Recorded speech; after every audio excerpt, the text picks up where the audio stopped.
నమస్తే, welcome to BCN news. నేను విజయలక్ష్మి. ముందుగా ముఖ్యాంశాలు. ఢిల్లీలో ప్రధాని మోదీతో మంత్రి నారా లోకేష్ సమావేశం. రాష్ట్రంలో పెట్టుబడులకు, ఐటీ, ఎలక్ట్రానిక్స్ పరిశ్రమలకు చేయూతనివ్వాలని వినతి.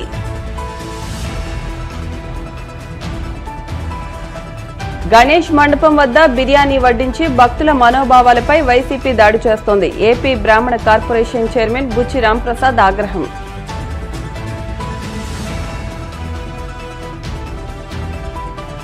ప్రభుత్వ వైద్య కాలేజీలతో పాటు ఆరోగ్యశ్రీని ప్రైవేటుకు అప్పగించే ప్రయత్నం అత్యంత దుర్మార్గం. కూటమి సర్కార్పై ధ్వజమెత్తిన మాజీ మంత్రి అప్పలరాజు.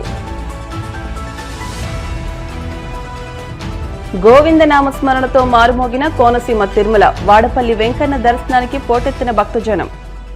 ఆంధ్రప్రదేశ్ అభివృద్ధికి కేంద్రం నుంచి పూర్తి సహకారం కోరే లక్ష్యంతో మంత్రి నారా లోకేష్ హస్తినాలో ప్రధానమంత్రి నరేంద్ర మోదీతో సమావేశమయ్యారు. మర్యాదపూర్వకంగా జరిగిన ఈ భేటీలో రాష్ట్రానికి సంబంధించిన పలు కీలక అంశాలపై చర్చించారు. ముఖ్యంగా రాష్ట్రంలోకి భారీగా పెట్టుబడులను ఆకర్షించేందుకు కేంద్రం అండగా నిలవాలని లోకేష్ ప్రధాని కోరారు. ఈ సందర్భంగా రాష్ట్రంలో ఐటీ, ఎలక్ట్రానిక్స్ రంగాల్లో కొత్త పరిశ్రమల స్థాపనకు చేయూతనివ్వాలని లోకేష్ విజ్ఞప్తి చేశారు. ఇప్పటికే రాష్ట్రానికి సెమీ కండక్టర్ యూనిట్ ను మంజూరు చేసినందుకు ఆయన ప్రధానమంత్రికి ప్రత్యేకంగా కృతజ్ఞతలు తెలిపారు. రాష్ట్ర విద్యారంగంలో తాము చేపడుతున్న సంస్కరణల గురించి ప్రధానికి వివరించిన లోకేష్ ఉన్నత విద్యలో ఉత్తమ ఫలితాలు సాధించేందుకు కేంద్రం మార్గనిర్దేశం చేయాలని అభ్యర్థించారు.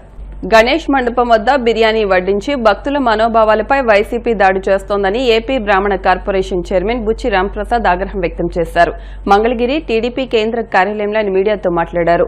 దేశవ్యాప్తంగా, ప్రపంచవ్యాప్తంగా హిందువులు ఎంతో పవిత్రంగా జరుపుకునే పండుగ వినాయక చవితి అని, కానీ దురదృష్టవశాత్తు వైసీపీ నేతలు నందిగామలో చేసిన ఘటన ప్రతి హిందువును బాధపెట్టిందన్నారు. పవిత్రమైన వినాయక మండపంలో చికెన్ బిర్యానీ వడ్డించడం దేవుణ్ణి అవమానపరిచే ప్రయత్నం కాదా అని ప్రశ్నించారు. రోజు మీడియా ముందు నిలబడి చిన్న పెద్ద విషయాలపై స్పందించే జగన్ హిందూ దేవతల అవమానంపై ఎందుకు నోరు విప్పలేదని దుయ్యబట్టారు. దేశంలో, ప్రపంచంలో ఉన్నటువంటి హిందువులందరూ కూడా ఎంతో పవిత్రంగా భావించి జరుపుకునే పండగే వినాయక చవితి. మనం ఏ పని ప్రారంభించినా శుక్లాం భరధరం విష్ణుం శశివర్ణం చతుర్భుజం ప్రసన్నవదనం ధ్యాయేత్ సర్వ విఘ్నో ప్రశాంతయే అంటే ఏ పని ప్రారంభించినా విఘ్నాలు కలగకుండా ఉండటం కోసం వినాయకుడిని పూజిస్తాం. అది భాద్రపద శుక్ల చతుర్దశి నాడు వినాయక చవితి పర్వదినం. వినాయకుడికి ఎంతో ప్రీతికరమైన రోజు. ఆ రోజున ప్రపంచంలోని హిందువులు అందరూ కూడా ఈ వినాయక చవితిని ఎంతో వైభవంగా జరుపుకుంటాం. అనేక మండపాలు వేసుకుని ప్రతి ఊరిలో కూడా ఒక మండపం, చిన్న పల్లెటూర్ల దగ్గర నుంచి సిటీలు, ప్రతి చోట, ప్రపంచంలో అన్ని చోట్ల కూడా వినాయక చవితి చాలా వైభవంగా జరుపుకుంటాం. దానిలో రకరకాల అష్టోత్తరాలు, దేవుడి అష్టోత్తరాలు, సహస్రనామాలతో మారుమోగుతూ ఉంటాయి వినాయక చవితి మండపాలు. ఎందుకంటే భక్తి విశ్వాసాలకు అది ఒక నిదర్శనం. మన భక్తిని మనం చాటుకుంటాం, ఎంతో పవిత్రంగా వినాయక చవితి చేసుకుంటాం. కానీ ఈ వైసీపీ మనుషులు నందిగామలో మొన్న వారు చేసినటువంటి ఒకటి చూస్తే ఎంతో బాధేస్తుంది. ఇప్పుడు దాకా దాని మీద జగన్మోహన్ రెడ్డి గారు ఎటువంటి ఖండన కూడా చేయలేదు. వినాయక చవితి మండపాలలో వాళ్ళు చేసిన విధానం ఒక్కసారి మీరు చూస్తే మీకు అర్థమవుతుంది. వాళ్ళు చేసిన పని ఏంటంటే వినాయక చవితి మండపాలలో చికెన్ బిర్యానీ వడ్డించారు. చికెన్ బిర్యానీ వడ్డిస్తారండి? ఎవడన్నా మత్తుందా? చేస్తారా ఈ పనులు? ఎంతో పవిత్రంగా చేసే ప్రసాదం ఏ విధంగా ఉండాలి? ఒక్కసారి ఆ మీడియా చూడిన తర్వాత నేను మళ్ళీ మాట్లాడతాను. వాళ్ళు ఏం వడ్డిస్తున్నారో చూస్తున్నారా? ఒక్కసారి మీరే చూడండి. చికెన్ బిర్యానీని వైసీపీ ఎమ్మెల్సీ అరుణ్ కుమార్ గారు వడ్డిస్తున్నారు. పక్కన వాళ్ళ సోదరుడు మాజీ ఎమ్మెల్యే ఉన్నారు. ఇదా మీరు హిందూ దేవతలకు, హిందూ మతం మీద మీకున్న గౌరవం? హిందూ దేవతలను మీరు గౌరవించే విధానం ఇదేనా? ఆచారాలను పాటించే విధానం ఇదేనా? ఒకసారి మీరే చూడండి. ఇది ఆచారమా? ఎక్కడైనా జరుగుతుందా? ఏ గుళ్ళోనైనా ఎక్కడైనా కానీ చికెన్ బిర్యానీ వడ్డన చేసే కార్యక్రమాలు జరుగుతాయా? ఈ దేశంలో, ఈ రాష్ట్రంలో ఏ మండపంలోనైనా ఇలాంటి జరిగిందా అని ఒకసారి మీ ద్వారా నేను అడుగుతున్నా. అంటే మీరే ఆలోచించండి. మీరు ఈ విధంగా చేస్తే ప్రజలు మిమ్మల్ని క్షమించరు. రాబోయే కాలంలో ఈ 11 సీట్లు వచ్చే అవకాశం కూడా లేదు. మీకు 0నే వస్తాయి. ఇలాంటి పనులు పనులను చేస్తే ప్రజలు క్షమించరు. అందరూ కూడా దీని మీద తీవ్రంగా ఆలోచిస్తారు. ప్రభుత్వం కూడా దీని మీద తగిన చర్యలు తీసుకోవాలని మీ ద్వారా నేను కోరుతున్నాను. ప్రభుత్వ రంగంలో ఉన్న medical and health family welfare department మొత్తాన్ని చంద్రబాబు నేతృత్వంలోని కూటమి ప్రభుత్వం ప్రైవేటుకు అప్పగించే ప్రయత్నం అత్యంత దుర్మార్గమని మాజీ మంత్రి సీదిరి అప్పలరాజు మండిపడ్డారు. శ్రీకాకుళం జిల్లా వైసీపీ కార్యాలయంలో ఆయన మీడియాతో మాట్లాడుతూ ఏకంగా కేబినెట్లోనే ప్రభుత్వ వైద్య కాలేజీలతో పాటు ఆరోగ్యశ్రీ ప్రైవేటీకరణ చేస్తూ నిస్సిగ్గుగా ప్రభుత్వ ఆస్తులను అమ్మేసి అవినీతికి పాల్పడుతున్న ప్రభుత్వం దేశంలో మరొకటి ఉండదని ఆగ్రహం వ్యక్తం చేశారు. ప్రభుత్వం తన నిర్ణయాన్ని వెనక్కి తీసుకోవాలని డిమాండ్ చేశారు. లేని పక్షంలో ప్రైవేటీకరణ నిర్ణయానికి వ్యతిరేకంగా వైసీపీ పోరాటం చేస్తుందని హెచ్చరించారు. అకృత్యాలను ప్రజలకు వివరించడానికి ఈరోజు మీ ముందుకు రావటం జరిగింది. ఈ రాష్ట్రంలో ఉన్న ప్రజలందరికీ నేను ఒక విషయం అప్పీల్ చేయదలుచుకున్నాను. ఈ రాష్ట్రంలో ఉన్నటువంటి మేధావులందరికీ కూడా ఒక విషయం నేను చెప్పదలుచుకున్నాను. ఈ రాష్ట్రంలో ఉన్నటువంటి ప్రజాస్వామిక వాదులందరికీ కూడా ఒక విషయం నేను చెప్పదలుచుకున్నాను. ఎక్కడైనా ఏ ప్రభుత్వంలో అయినా ఏదైనా ఒక సంస్థని ప్రైవేట్కి ఇవ్వడం చూస్తాం. ఏదైనా ఒక ఆర్గనైజేషన్ని ప్రైవేట్కి ఇవ్వడం చూస్తాం. మనం మొట్టమొదటిసారి చరిత్రలోనే మొట్టమొదటిసారి దేశంలో ఎవ్వరికీ సాధ్యపడిన విధంగా ఎంటైర్ ఒక డిపార్ట్మెంట్ని ప్రైవేట్కి అప్పచెప్పేస్తున్నటువంటి దౌర్భాగ్య చరిత్ర చంద్రబాబు నాయుడు గారి ప్రభుత్వానికి చెందుతుందని ఈ సందర్భంగా మీకు అందరికీ మనవి చేయదలుచుకున్నాను. Medical and health family welfare entire డిపార్ట్మెంట్ని ప్రైవేట్కి అప్పచెప్పేస్తామన్నాడు చంద్రబాబు నాయుడు. ఇది తతంగం అన్నమాట. మెడికల్ అండ్ హెల్త్లో ఉన్నటువంటి అన్ని వ్యవస్థలను కూడా మీరు చూస్తే నిన్న క్యాబినెట్లో మెడికల్ కాలేజీల్ని ప్రైవేట్ పరం చేస్తామన్నటువంటిది ఒక వార్త. ఆరోగ్యశ్రీని ప్రభుత్వ పరంలో ఉన్నటువంటి ట్రస్ట్ మోడల్ నుంచి ప్రైవేట్ బీమా సంస్థలకు ఇచ్చేస్తామన్నటువంటిది మరొక నిర్ణయం. దీనికేమో ఈనాడులోనూ ఆంధ్రజ్యోతిలోనూ ఏదో చంద్రబాబు నాయుడు కొత్తగా మెడికల్ కాలేజీలు 10 మెడికల్ కాలేజీలకు అనుమతి ఇచ్చినట్టు కవరింగ్. ఏమైనా సిగ్గు లజ్జ ఉందా? ఎవరైనా అలా రాయగలరా? ఎవరికైనా ఏమనిపిస్తుంది? ఏదో చంద్రబాబు నాయుడు గారు కొత్తగా 10 మెడికల్ కాలేజీలు తెచ్చారేమో, ఈ 10 మెడికల్ కాలేజీలు ప్రైవేట్ మోడ్లో గ్రౌండ్ చేస్తున్నారేమో అన్నట్టుగా భ్రాంతి కలిగించే విధంగా కవరింగ్ వార్త ఇచ్చున్నారు. ఏమబ్బా, అన్నం తింటారా అశుద్ధం తింటారా అలాంటి వార్తలు రాయడానికి? మీరు అమ్ముతున్నది ప్రైవేట్ మెడికల్ కాలేజీలు కాదు. మీరు ఇస్తున్నది పీపీపీ మోడ్లో ఇస్తున్నటువంటిది కేవలం ఒక ప్రైవేట్ మెడికల్ కాలేజీలు మాత్రమే కాదు, ఒక గొప్ప దార్శనికుడు ఆలోచనని మీరు అమ్మకానికి పెట్టేస్తా ఉన్నారు.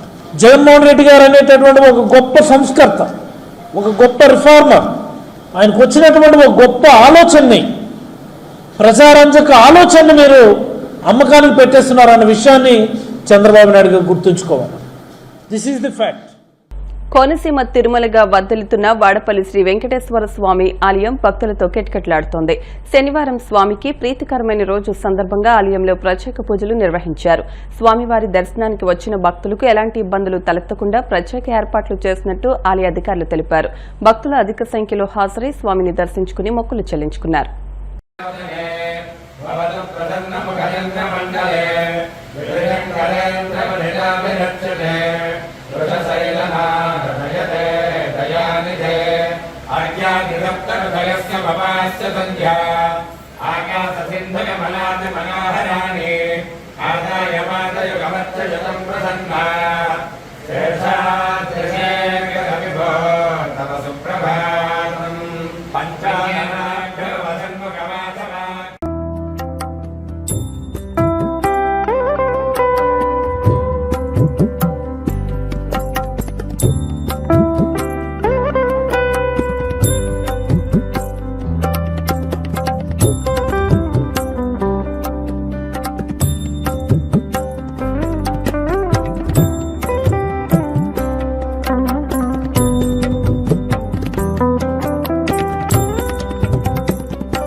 గుంటూరు రూరల్ మండలం తురకపాలెంలో కొందరికి మెలియాయి డోసిస్ అనే అరుదైన వ్యాధి వచ్చినట్లుగా గుర్తించామని కేంద్ర సహాయ మంత్రి పెమ్మసాని చంద్రశేఖర్ అన్నారు.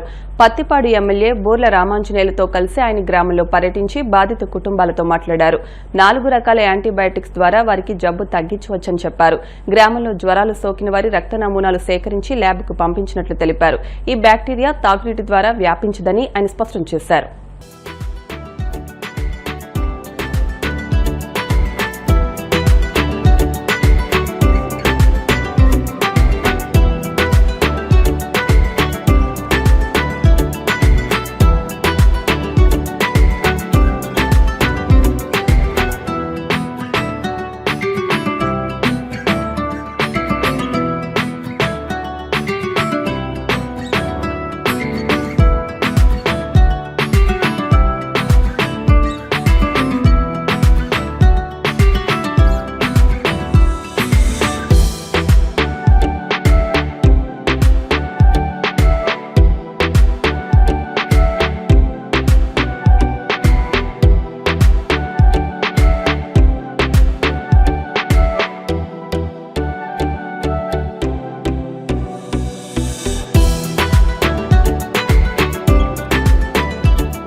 ఇప్పుడు కాసేపు ప్రకటనలు.